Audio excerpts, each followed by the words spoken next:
wanna see you. Holy, holy, holy. Holy, holy, holy. Holy, holy, holy. I wanna see you.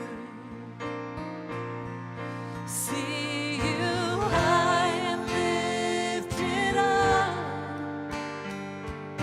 shining in the light of your glory. Pour out the power and love as we sing, holy, holy, holy.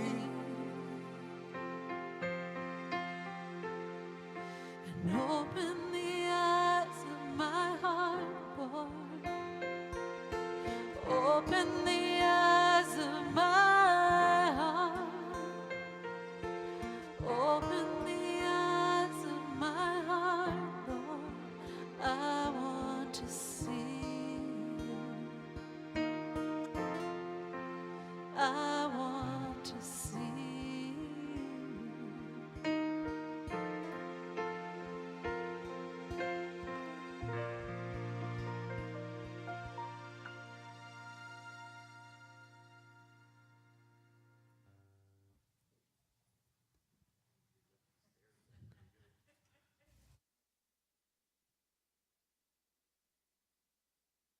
Okay, got me? All right, great. Oh, well, thank you very much, guys, for being here. I appreciate it a lot. And we have a lot to cover in the next 2 weeks, so I'm going to fly through some of this stuff. And of course, there may be some things you go, well, what was that and stuff. You can ask me afterwards, and I'll gladly help you with it, but I'm going to have to really move through this. I called this thing the prophetic landscape when you see these things, and I think you'll be perfectly clear what that means in just a second. One of the things that I want to cover, or one of the things I want to bring out really clear, is that Israel in the Bible is known as a vine, is known as an olive tree, and it's known as a fig tree. The reference to the vine was its spiritual heritage or spiritual privilege, okay? And that makes perfect sense with the fact that Jesus said, I am the true vine, and you are the branches, okay? And so there's a relationship there. The olive tree was its religious heritage. When it mentions in the Bible, it talks really in reference to that religious heritage. And it's interesting to me that Jesus, the night before he died, he prayed in the Garden of Olives, and the thing is that the olive is crushed, right? It's crushed to create the oil, the olive oil that lights the lamp. And the thing is that Jesus was crushed in the garden too, and therefore, as he was preparing to go to the cross, and that there's a lot of symbolism there. But tonight, we're going to focus on the national heritage, the fig tree. And the reason for that is because Jesus said, now learn this parable from the fig tree. When its branch has already become tender and puts forth leaves, you know that summer is near. So also you, when you see all these things, okay, know that it is near, it is at the doors. Assuredly, I say to you, this generation will by no means pass away till all these things take place. And we know that the beginning of the nation, or the restoring, I should say, of the nation of Israel, which Jesus is referring to here about the fig tree being tender and the leaves coming out, it was 1948, okay? In 1948, and we'll talk about that in just a few things. So the other thing I want to bring out from what Jesus said is when you talk about when you see these things, what are those things? And Jesus answered and said in Matthew 24, verses 4 through 7, and Jesus answered and said to them, take heed that no one deceives you. So that's one thing, okay? For many will come in my name and saying, I am the Christ, and will deceive many. And you will hear of wars and rumors of wars. That's the second thing. See that you are not troubled. And that, I put it in a different color because I want to concentrate on just for a second. And that is a message to us. Because when we see some of this stuff going on, you go, ooh, okay? But Jesus said, see that you are not troubled. For these things For all these things must come to pass, but the end is not yet. For nation will rise against nation, or ethnos against ethnos. It means ethnic group against ethnic group. And that is the way nations were formed, okay? Irish and Polish, and I'm Polish. Boy, do I know that. Anyway, the thing is that there's Irish, Polish, there's English, there's so forth, okay? So nation will rise against nation, ethnos against ethnos, and kingdom against kingdom. And there will be famines, pestilences, and earthquakes. So if you look at that list, what we're going to cover, and we're going to get as far as we can today, some of these sections are very short, some of them are longer, and we're going to go through some long sections today. But if anything, the thing is that the reason for the message now is because the signs of the last days are converging right now at the same time. We've seen all these things in bits and pieces through the years, but at the same time, right now, things are happening right before our eyes, and they're happening more frequently, and they're happening more intensely. And therefore, we have to be very careful and watch what is going on. And the one thing we must watch is Israel, okay? Everything focuses on Israel right now, and everything focuses on Israel in the Bible with God, all right? So the thing is that we have to learn from Israel that God is faithful to his promises, and not even 2,000 years outside their national homeland, can separate them from his unconditional and everlasting promises. And that's an encouragement to us, because if he's not going to keep his promises with Abraham, Isaac, and Jacob's descendants, why would he keep it with us? Okay? So the important thing is that we need to see Israel. We need to look at Israel. We need to be encouraged by the fact that Israel and its people are still around and doing well, as we'll see in the next this week and next week. Okay? So the burning question today out in the world is it Israel or is it Palestine? Now, as a Bible-believing Christian, you're going to say, well, it's easy. It's Israel, right? But that's not the way people look at it, okay? So the thing is that I want to look at things outside, outside of the Bible. What is it? Is it Israel or is it Palestine? One of the first things we can see is that this is from the Apocrypha, and I know the Apocrypha is a part, if you don't know, it's a part of the Bible that for sure Catholic Church. How many of you have a Catholic background? Oh, okay. Yeah, it's like okay, yeah, hey, yeah. I was a Catholic. And so was my wife. We were Catholic, and years and years ago we became real Christians. Anyway, the thing is that I'm not. Yes, as we go through this, you'll understand why kind of why I said that. But nevertheless, the thing is that this was from the Apocrypha. The Apocrypha was a part of the Bible, part of the books, historic books of the Jewish people. They were not spirit-filled or spirit-led or written by the Holy Spirit. They were historical books, though, and very accurate. They were just as accurate as if you know how much accuracy was put into writing the Bible. With any little jot or tittle or word that was misspelled or something, they had to crush the whole scroll and start over again. Okay, and remember, there were no copying machines at that time, so everything was by longhand, which is very hard to do these days now that we do this all the time. But nevertheless, Simon Maccabees, he dedicated the second century, in the second century, he rededicated the Second Temple, okay? This is what he said. He said, we have neither taken foreign land nor seized foreign property, but only the inheritance of our fathers, which at one time had been unjustly taken by our enemies. Now that we have the opportunity, we are firmly holding the inheritance of our fathers. And this is 700 years before Islam began, okay? So Jews were already there. And we'll see more into the history of this as we move along.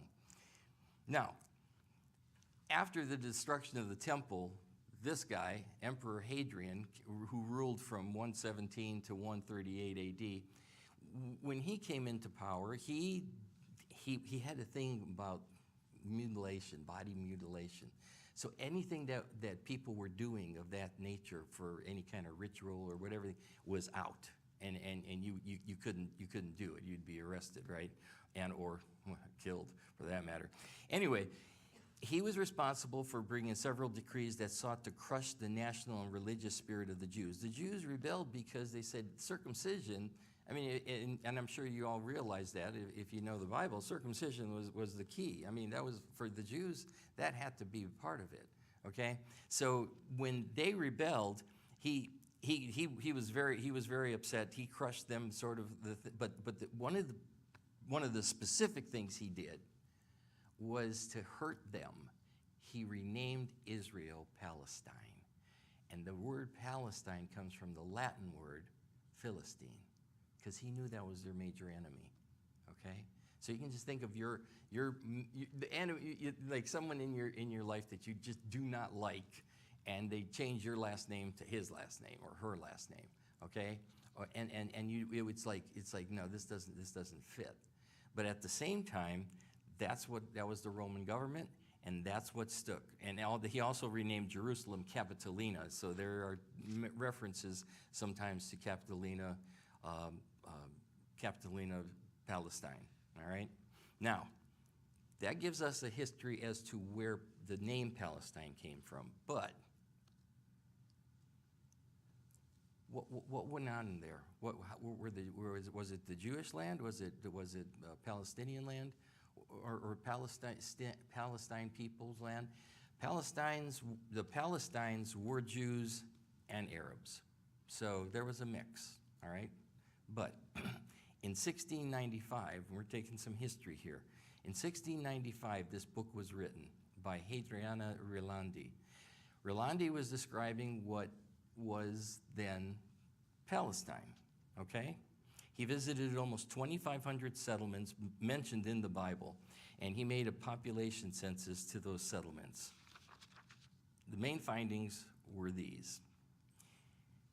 The country, that's Palestine, the country is mainly empty, so abandoned, sparsely populated. The main population is in Jerusalem, Akko, Safat, Jaffa, Tiberia, and Gaza. He said most of the population is Jews. Almost everyone else is Christian. Very few Muslims, mostly Bedouins.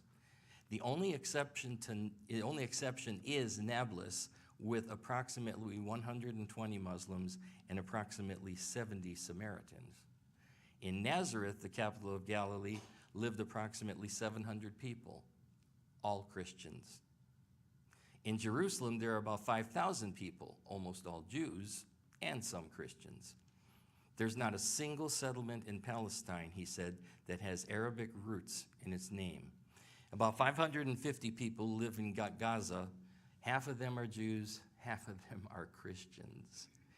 The Jews were successful in agriculture, he said, and especially in the vineyards, olives, and wheat. Christians were engaged in trade and transportation. And the book completely refutes the theories that Palestine had any traditions or that there was a Palestinian people at that time. Okay? So, in 1695, everyone knew and understood that the land was Jewish. Now, move ahead about 200 years, and you get Mark Twain. Samuel Clemens, we know him, right? The thing is that he visited the land, and he took that picture that's on the right side, top right side of the screen, and of course he described it as saying, oh wait, I gotta have some glasses. Okay, a desolation is here that, get too close to the microphone, things happen. A desolation is here that not even imagination can grace with the pomp of life and action. I would have no desire to live here. It is a hopeless, dreary, heartbroken land. There was no Palestinian private land, and he said it always was the land of the Jewish people. So in the 1800s, this is Palestine. Now, with that historical background, we may have to back up a little bit here and talk about what was the Ottoman Empire. How many of you guys know what the Ottoman Empire was in your history? Okay, good. Good. I like the fact that some of the young people know and the other people don't. Anyway, the thing is that it's important to understand history. Otherwise, you're going to repeat it over and over and over and over. Every time I talk to young people, that's what I tell them. You're going to repeat it. So study history and then do your best not to repeat the bad stuff and learn from the good stuff. But anyways, it was the decline of the Ottoman Empire that tells us where Palestine, the land of Palestine, and the Jews and the whole thing come from. The orange and green, and orange, yellow, and tan sections of the map were the Ottoman Empire, okay? And it was founded in 1299, and it conquered Constantinople, which they changed it into Istanbul, in 1453. Now, before I bore you too much with all of this stuff, what I really want to focus on is the fact that as it was falling apart, everything fell apart, and I have it circled in red at the bottom at the left-hand side of the screen, was that in 1920, they lost everything because of World War I. And how did they do that, and what did they do? Well, let's look at it this way. World War I, of course, was a global conflict, okay? That's why we call it World War. Anyway, the thing is that there were two groups that fought. The Allied powers, which were, and take this down, especially the countries, France, the United Kingdom, Russia, the United States, Italy, and Japan. Kind of strange, because 20 years later, we're going to be fighting Japan and well, not Germany. Well, Germany's not mentioned there, but anyways. The Central Powers, it was Allied powers against the Central Powers, all right? They're red and the green.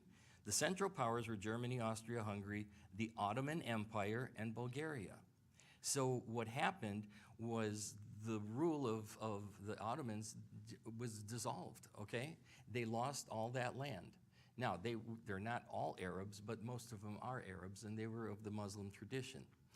Now, what happened after that conquering was the Allied powers were given mandates. A mandate is simply a commission from the League of Nations, and I'll hold on with that, the League of Nations authorizing a member nation to administer a territory. A mandate simply said, look, you won the war. You're a part of this whole situation. You take this piece of land and do something with it. And you take a piece of, and there were mandates that were either A, B, or C. A, and mandate for Israel, for Palestine, was an A mandate. The A mandate said, take this piece of land and prepare it to get these people to be a nation, okay? Prepare it to be self-sufficient, not dependent on anyone else, all right? So the thing is that what was called Palestine at the time became the British Mandate. So the Allied powers are all given different sections, and you know, sometimes when you look at the, let's see, do I have the map coming up? Or yeah, map, yeah, okay. Let's just talk about how things progressed through the years to become Israel. And I have all the three up here, things that are important. Okay, the Balfour Declaration, Sir Arthur Balfour was the Prime Minister of England, or Great Britain, I should say, between 1902 and 1905. And he was a member of Parliament before and after that. And he became the Foreign Minister between 1916 and 1919. So in 1917, he was a very conservative man. But the thing is, in 1917, he made the Balfour Declaration. And the Balfour Declaration simply says that Palestine is going to be the national home for the Jewish people. This is, you know, remember, this is long before Hitler, all right?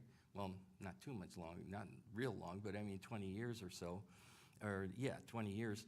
And so that became a piece of law. That letter was legal, all right? And that legal piece of paper went to the League of Nations. The League of Nations was formed after World War I so that there would be peace forever. Okay, it was the war to end all wars. Yeah, that was a good one. Anyway, the thing is that it became the mandate then. The mandate for Palestine is, the copy of it is right there, okay? That, the Parliament in December 1922 authorized it, and of course it went into force in 1923. Well, along came Hitler. And Hitler conquered the nations that were part of the League of Nations, okay? Almost all of them in the European area. And so the thing is the League of Nations dissolved, all right? So there was no League of Nations. But after World War II, the United Nations came in. Now, where's the connection? Well, the League of Nations, the United Nations, in its charter, in Article 80, said that whatever was in the mandates was law, okay? In other words, you just took one and put it there. It's just the same thing, okay? And so in the mandate for Palestine was duly recognized by the UN. This measure guaranteed that Jews had the unalterable right to live anywhere in Palestine, in the region between the Jordan River and the Mediterranean Sea. We've heard a lot of that, huh? Even today, this legal right allows Jews to live anywhere in Jerusalem, Judea, and Samaria, and in Gaza, all right? And so the thing is the League of Nations took away the power from the Ottoman Empire, all right?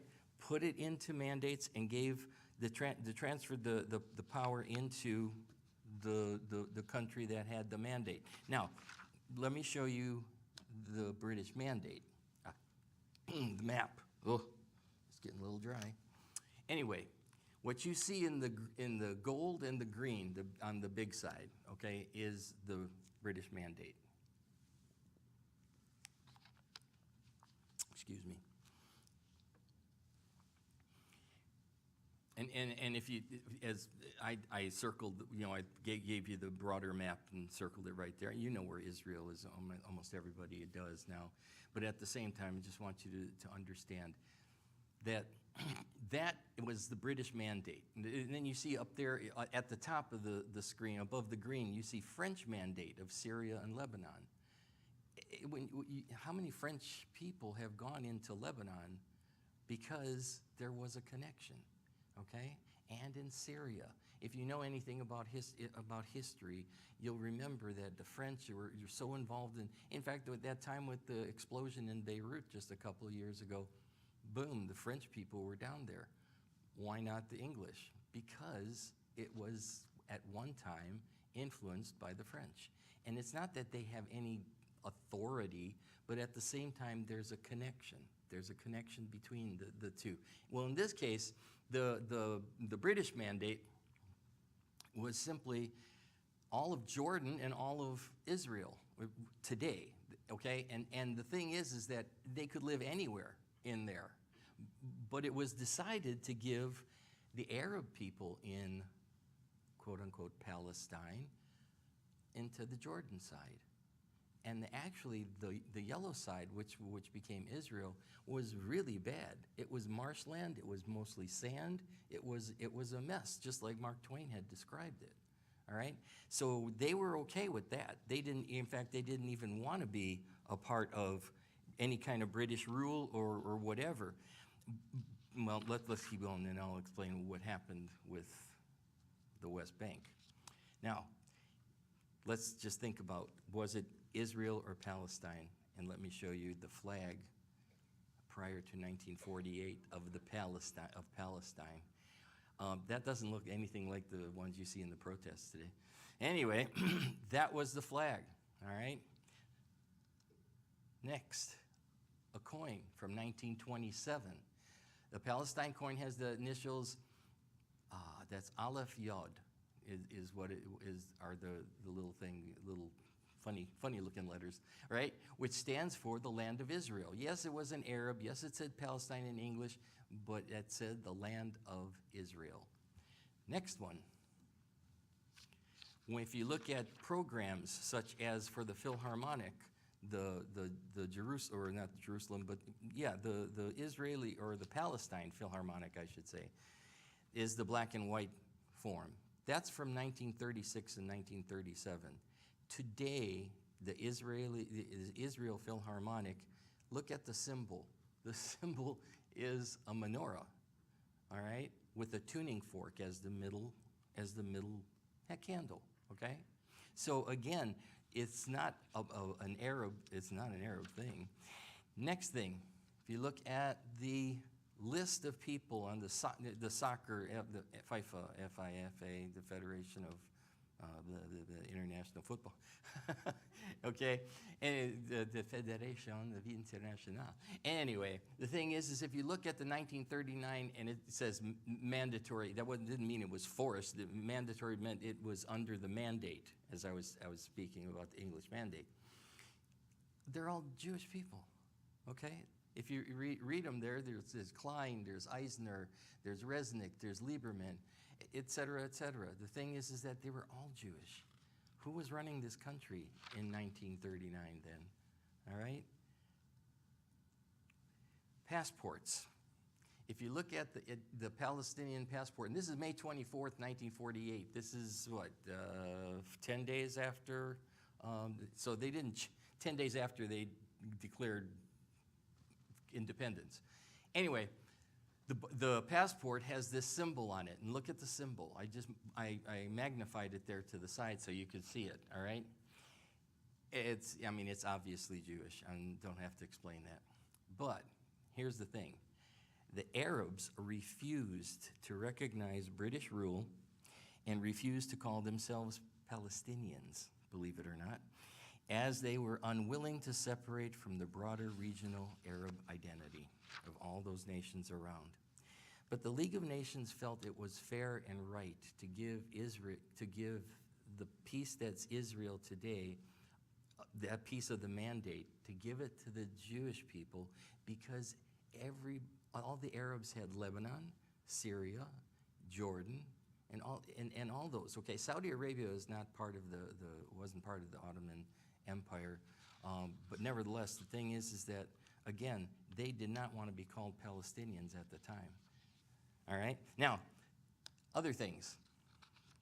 It says the state of Israel is born, and we know that 1948, May 14th, and all. But what want to point out here is that the Palestine Post is the same newspaper and same organization as the Jerusalem Post today, because there was no difference. Now, when you talk about 1948 and the war that happened in 1948, I like to ask the question, who invaded who? Boston Globe, Arabs invade Palestine. New York Times, Arab armies invade Palestine, reach Gaza, bomb Tel Aviv again, U.S. considers lifting arms ban. That's interesting because they put an arms ban on Israel, all right, at that time because of the war. Okay, and it didn't last too long, but nevertheless, the thing is there was an arms ban then. Lyndon Johnson put an arms ban on them in the 1967 war. You know, Biden just put an arms ban on them. And the thing is that America keeps going back and forth, because no, they don't want to pick a side. They don't want to say, oh yeah, we're for Israel, or yeah, we're for the Arabs. They just don't, it just doesn't happen. So the thing is that, so we see what's happening and how the history goes. So in, like, kind of in summary of this section, or almost, yeah. You got four maps through time. The red and blue is, of course, the mandate, the British mandate. And what would happen at that time was the UN came into place, all right? This was right after World War II. The UN came into place, and they gave, on the second map, they gave the green sections to the Arabs, okay? And the white section was to be Israel. And that was a very small piece of land, but the Israelis were fine with it because they had a homeland. However, it was the Palestinians who rejected it, or, you know, they're Arabs at the time. And they didn't call themselves Palestinians, but nevertheless, they rejected that plan. So you ended up with a war. And so in that war, Israel won in 1948 everything that's on the third map, except for the Jordan piece, where Jordan came and annexed the West Bank because there were a lot of Palestinian people there who didn't want to move to Jordan. And so Jordan said, okay, we'll take over that piece. And they annexed it without a war, really, but they annexed it against the law, okay? So the thing is that what you have there is the map until 1967, and in the 1967 war, Israel won it back. They took over the West Bank, all right? And legally had the West Bank. And if you want to notice on the fourth map in 1967 to 1995, if you notice what they won was, in 67, was the Golan Heights. That's the Golan Heights, and that's the important piece that they need in order to continue or continue to fight successfully. And then, of course, the other map, the one that says now, you see the Palestinians, Palestinian Authority in both Gaza and in the different areas of the West Bank. Now, that came into place when, and most of you won't, or many young people won't remember Yasser Arafat. But Yasser Arafat started what was called the Palestinian Liberation Organization. And it still, for all practical purposes, still exists today in one name or another. But that PLO and Hamas didn't get along, okay? And it's pretty typical. But the thing is you see it today, you see it all the time. They didn't get along, so Hamas said, we're gonna take Gaza. And Yasser Arafat said, well, I'll take the West Bank. And so that's where all of that situation came from. Israel has military control over those areas. Now it's gonna have military control over Gaza, but all I'm saying is that that's why they could go in and kind of take care of things from a police standpoint. Now, the bottom line is this. Under international law, neither Jordan nor the Palestinian Arab people of the West Bank and the Gaza Strip have any substantial claim to the sovereign possession of the occupied territories. Those occupied territories were those green sections that I showed you on the map. So all of that truly is Israel. Okay? Mic drop. Boom. All right, let's move on. Next section is on deception. Yeah, okay. What I want to do is break this up into two sections. One, worldly deception, things that are happening in the world that are deceiving, and then spiritual deception. Okay, they're both interweaved together, but they are somewhat disconnected in terms of the kind of information that I want to bring out. Hal Lindsey, many of you know Hal Lindsey.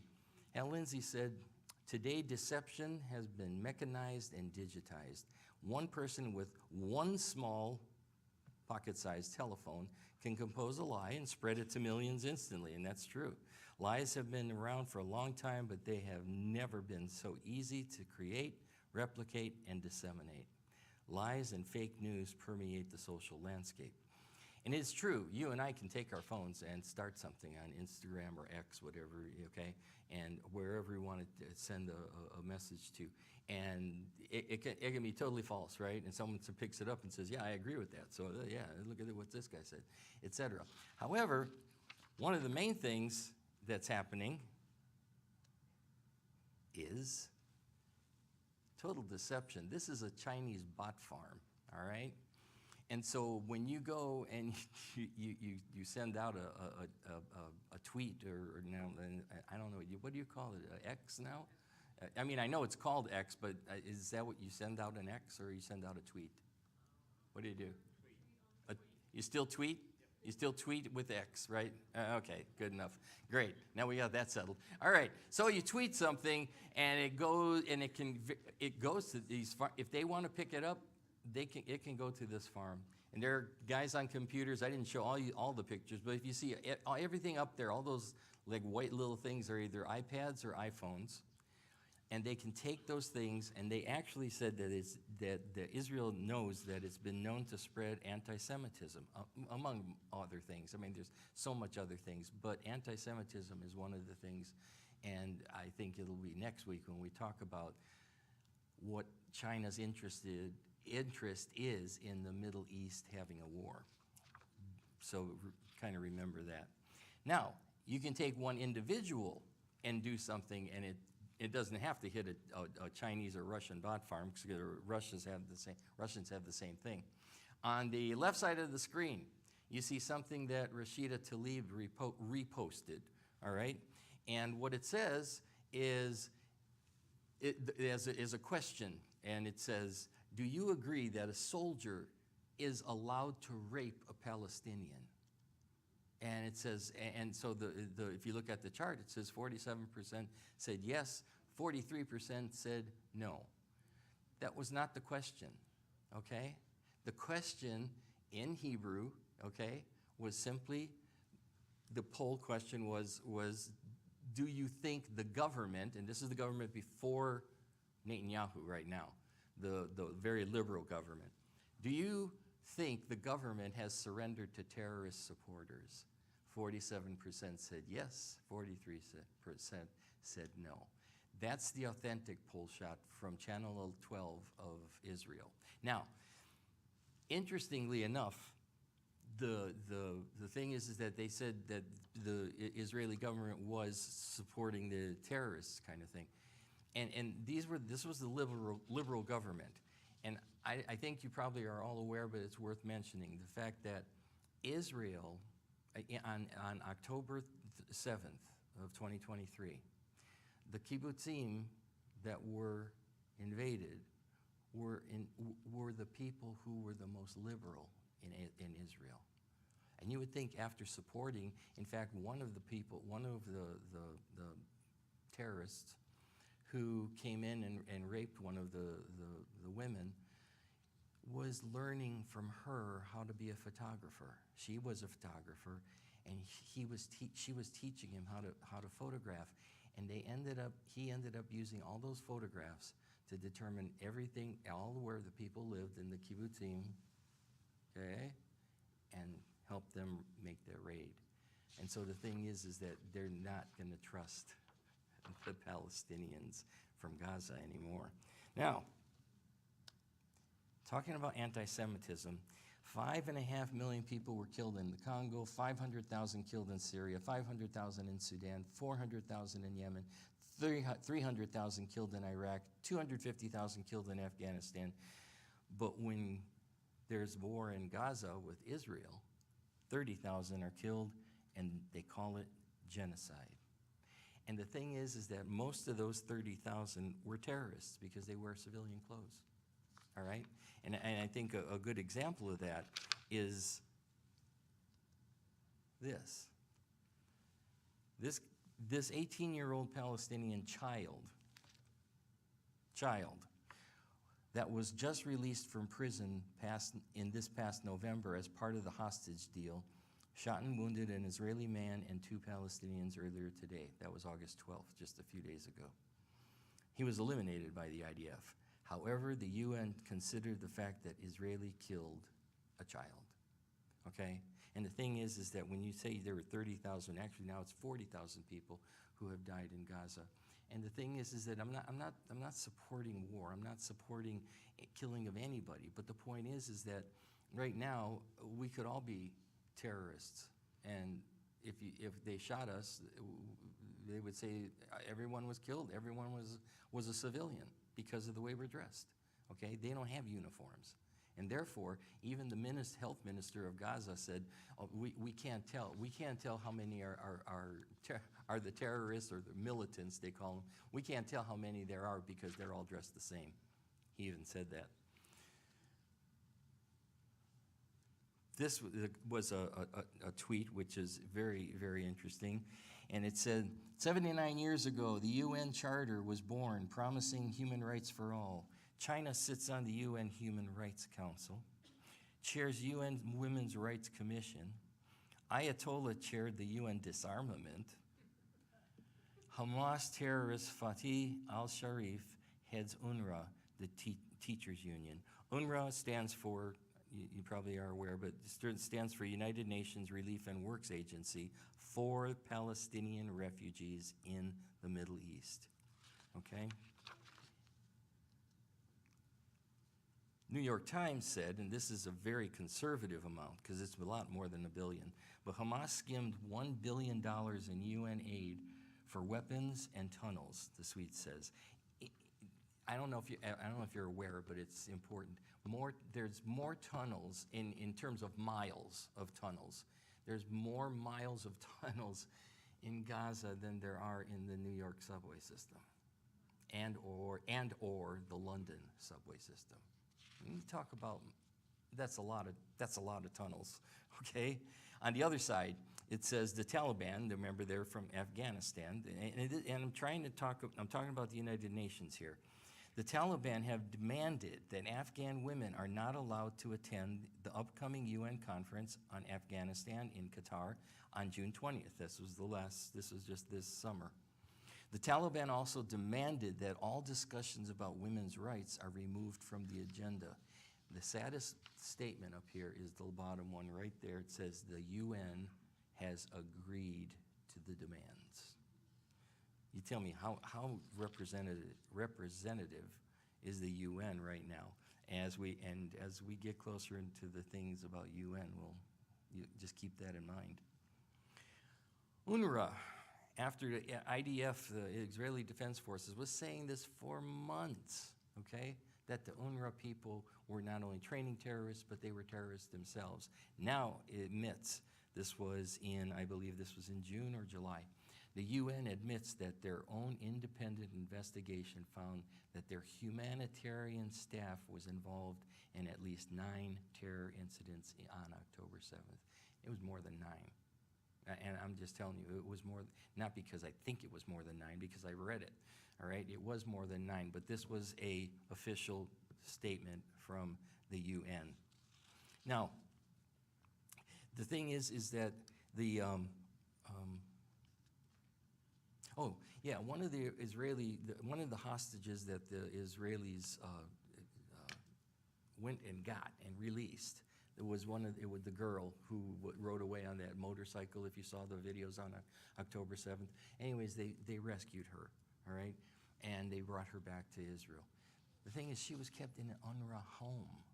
She was kept in an UNRWA, a home of a guy who actually was not only a teacher, but he ran the agency, okay?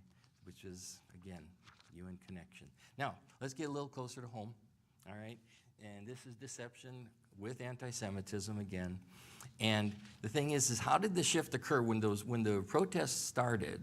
All right, they were all free Palestine and all about freedom and so forth. But it turned very, very sour fast, and it became a support for Hamas instead of a support for freedom. Okay, and the reason is that, and this is interesting, the Network Contagion Research Institute, a New Jersey-based organization, by the way, it is Jewish-owned and run, that specializes in researching false rumors and disinformation on the internet, released a report in May indicating that a group linked to the Chinese Communist Party has played a major role in the widespread pro-Palestinian protests in the United States. The CCP is absolutely, the China Communist Party is infiltrating us very much, but they get into the universities because that's where they have the most strong and most influence because of the young people there. Now, another reason, it says the U.S. Director of National Intelligence, Avril Haines, releases a statement that the Iranian government and their influencers are posing as activists supporting anti-Israel protests in the U.S. And that I even saw that on the regular news. But the bottom line there is the Iranian regime is even providing financial support to the protesters. It's the same thing that happened with all the bricks being delivered for the riots and so forth in Minnesota earlier. It's the same thing. Someone is behind it, someone is financing it, and someone is making it happen and pushing it. Then Columbia University, Students for Justice in Palestine are fighting for the total eradication of Western civilization. Oh, that's really good. That's a step up. So then if you look at this, follow the money, okay? And I'm not going to go through this real for long. I really got to move here. The thing is gifts for American universities since 2012. Qatar, $3.2 billion. China, $1.7 billion. Saudi Arabia. And then just look down the list. Where do you see? Do you see any real free, good countries in terms of that? No, what you see is Kuwait, Russia, Turkey, Iraq, Lebanon, Pakistan, Venezuela, Syria, Palestinian Authority giving money to universities. Universities are going to listen to them because that's where their money's coming from. Now, Cyabra is an Israeli company and is a social threat intelligence company that works with governments and large corporations around the world to monitor social media and fight disinformation. And this is where the Russian bot networks came in. The company discovered over 40,000 fake Hamas accounts across all main social media platforms, many of which had been created, and this is important, a year in advance. Or was it? Yeah, it's a year in advance. In other words, October 7th was not the beginning. It was planned. I mean, we realize it was planned, but they already had this system ready to spread anti-Semitism around the world. And so our UN, oh so well, does the General Assembly backs Palestinian bid for membership. Countries are recognizing a Palestinian state without Israeli consent. That is anti-Semitism to me to the hilt. And in September, September 22nd and 23rd, Summit of the Future in New York with the United Nations. They're going to sign a Pact of the Future where member states are expected to declare a planetary emergency. And we'll see that when we get to the pestilences next week. But develop a new system of international taxes on carbon emissions and so forth. Reform, the second from the last thing, reform the international financial system and create a global financial system that works for all. They're going to tell people how nation states can make decisions regarding the future of our planet. Connected to them is the World Economic Forum. I know some people may not be familiar with them, but they're the ones that said, and you may be familiar with some of these statements, and that is they said, you will own nothing, by 2030, you will own nothing and be happy. You will not die waiting for an organ donor. You will eat less meat. 1 billion people will be displaced by climate change. It's interesting because they put these out a few years ago, and so far, I don't see the climate change working too well. Anyway, you could be preparing to go to Mars, and the last two are the scary ones to me, that hit us home. The U.S. won't be the world's superpower anymore. They're deciding that, all right? And that Western values, such as Judeo-Christian values, must be discarded. And one of the main reasons is because abortion is their main tool to limit the population of the earth. This guy, Klaus Schwab, has really run the organization, the World Economic Forum. And if anything, a lot of the projects are the central bank digital currencies, excuse me, transhumanism, and artificial intelligence. He said that life in 10 years from now will be completely different. Whoever masters AI technologies in some way will be the masters of the world. And now you see these things. These are AI examples. Microsoft has announced a new line of AI-enhanced Windows PCs aiming to revolutionize the way users interact with their devices by integrating the Copilot AI assistant, which I saw at Best Buy the other day when I went to pick up a jump drive. Okay? The system will take constant screenshots of your activity to track your every single move. They will know everything about you in that way. Okay? Cicero, they're created by Meta, the Facebook guy, Zuckerberg. Cicero was trained by Meta to play a game called Diplomacy. Okay?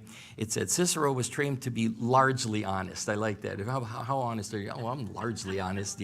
Yeah, that doesn't fly with me. But nevertheless, they said it's largely honest and would never intentionally backstab its human allies. The study said that this was not the case, as Cicero engages in premeditated deception.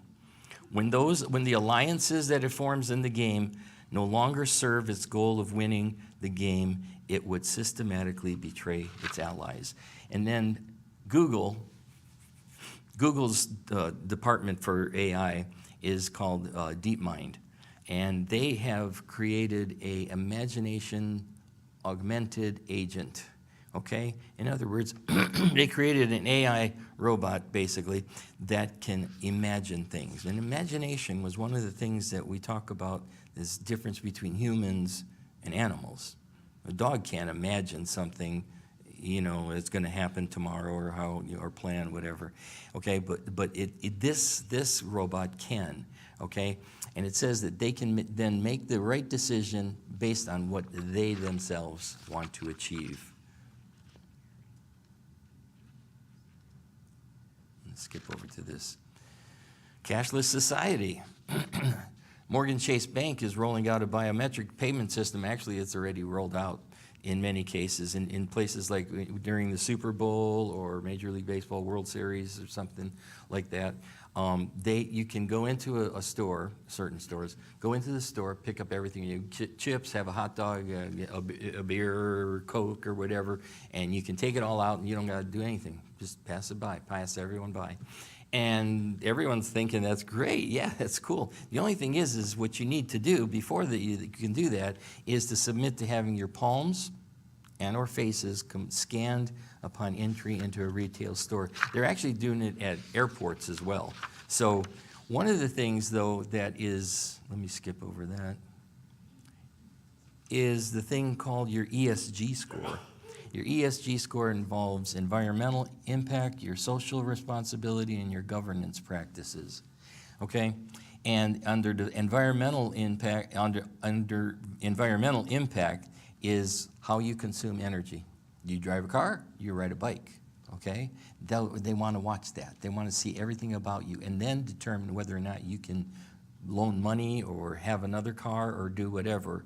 Or your transportation habits, that's where that comes in, transportation habits. Under social, it says how you donate to charitable organizations. And by charitable, they are not talking about Jews and Christians or Muslims. They're talking about what they think charitable organizations are, such as Planned Parenthood. There's one. Yeah, right. Anyway, the thing is that they also look at diversity, equity, and inclusion. We've heard that, DEI, all the time. And that in that way, they score you on these three things, and those scores determine one, and this is young people, be careful, because that score is going to determine whether you can be hired by a company. Companies will know that score, okay? And if you support a church or you support that they don't like, you ain't going to get the job, all right? But I'm not saying these are all going to be in place immediately, but the point is that that's what they're leading to. That's what they're coming to. And one scary thing is there's BlackRock is they manage assets, okay? And I don't really have time to explain all that, but nevertheless, the thing is that BlackRock came out of Blackstone. Like these guys don't have an imagination to create a better one. Anyway, the thing is that they purchased Ancestry.com. Has anybody sent their DNA to Ancestry.com? You have? Yeah, okay. Yeah, all right. Yeah. The World Economic Forum now has all that stuff. Okay, and I mean people did it. I mean, there are people in Karen and my family that have done it. Okay, so there are a million digital records of people's DNA, and they're connecting that to that 2030 agenda where you eat less meat and you won't own anything and so forth. Through its partnership with World Bank, the United Nations, and the World Economic Forum have access to all those records. And all I'm trying to say here and pointing out here is the fact that this is making it easy for the Antichrist to come on the scene. Quickly, let's go through spiritual deception. 2 Timothy 3:5 says, having a form of godliness but denying its power, have nothing to do with such people. Ken Ham brought this out. He said that colleges across the United States, this is this summer, colleges across the United States this fall, like Yale, Duke, and Georgetown, are offering classes on witchcraft and the occult. And on that book, you can see it says spells and rituals. And in the fine print, it says, once you've built your altar, okay? And the thing is that you can cast spells and you can do this and so forth. You know, it's as demonic as anything can be, but the thing is that this is what our college students are learning, okay? Another thing about spiritual deception.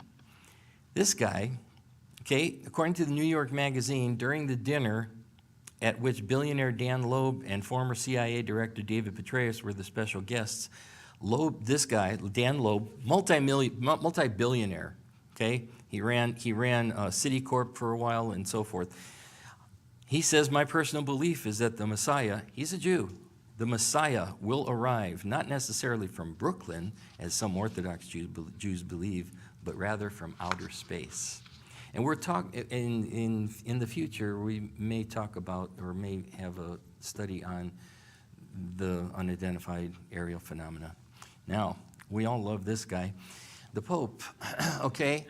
He wants to unite the world under a one-world religion. Well, the thing is that just to know about him, he is a Jesuit. And the Jesuits, that's a type of priesthood, whatever, group, they have revolutionary Marxist teachings. They focus on social justice and liberation theology and emphasize social and political liberation as the anticipation of ultimate salvation for the world. So, why not get going? The thing is the Abrahamic Family Center in Abu Dhabi, okay, promotes Chrislam. You get the Christianity and Islam. You have a mosque, you have a church which is Catholic, and you have a Jewish synagogue, and you can attend any of those and have discussions. This one I just threw in for fun. In Oslo, Norway, this guy's promoting the fact that Jesus is a Muslim. He says, you have the Old Testament and the New Testament, but we have the final testament. I will be done in just a couple seconds here. Now, but let's not pick only on the Catholics. Let's look at Protestant churches, and I'm just picking one. I'm not saying the Presbyterian Church is any worse than anyone else. At the same time, the Presbyterian Church has voted to reject Christian Zionism. And Christian Zionism is simply the political and religious ideology that, in a Christian context, espouses the return of the Jewish people to the Holy Land, and that they can have that land, and that the land is theirs in Israel. Okay, and so the problem is that a lot of people are leaving that church, which is in a way good, but that brings more radicals in, and people have their own ideas, and therefore it begins to fall apart as a church. This, I'm not going to read them all, or any of them for that matter, but these are various Christian denominations, and these are not all in America. A lot of them, most of them are in Europe and or Japan and Canada. These are the Christian denominations that are accepting of homosexuality and transgender identity and inclusive of homosexual and transgender people, and even in their clergy, okay? Not following God's word whatsoever. So last, 5 ways to detect for us a modern false prophet. False prophets, 1, do preach a gospel of prosperity. We know a lot of those. False prophets refuse to call out sin. They don't believe in hell or the need for repentance, and they don't believe that Jesus is the only way. And they also do not believe in the inerrancy of Scripture. Right now, according to certain polls, there are 700 cults in the United States working and in different kinds of fringe groups. So the signs of the times are all around us. okay? And there's so much more, and we'll cover a lot of that next week. But most Christians have no idea they're commanded to look for the Lord's coming. He said, watch therefore and pray always that you may be counted worthy to escape all these things that'll come to pass and to stand before the Son of Man. And that escape is the rapture. But we got to be ready. We have to be ready, and we should be looking for him, okay? It's like the ancient watchman on the wall. The watchman on the wall had to look into the darkness, and it wasn't fun, okay? And we're looking into darkness, but that darkness is more spiritual than anything. But the thing is that you have to look out there, and if you and he said in Ezekiel chapter 33, he said, hey, Ezekiel, I'm making you a watchman. If you see something and you see danger coming, warn the people. And if they don't listen, that's on their head. But if you don't warn the people, even if they don't listen, that's your responsibility. And that's a scary thing. I'm not saying, now, you're not going to lose your salvation. Please don't get me wrong. But the thing is that, and there is no condemnation for those who are in Christ Jesus. But at the same time, looking at these things, knowing these things, watching for these things, and looking at the news and saying, how is that relating to Israel? How's it relating to end times? How's it relating to these things of deception and so forth? And the other stuff we'll look at next week. I have gone over time, so let's pray real quick and get out of here. Okay, Heavenly Father, I thank you so much for this opportunity, and I thank Pastor Mark, too, for giving me this chance. I ask you to bless Pastor Mark right now as they travel, the youth group, as they travel, and help them to learn everything about creation that they possibly can, to be convinced and to know in their hearts that creation is true. But Lord, here we also ask that you help us to be a good watchman and to be faithful and to be productive Christians in these last days.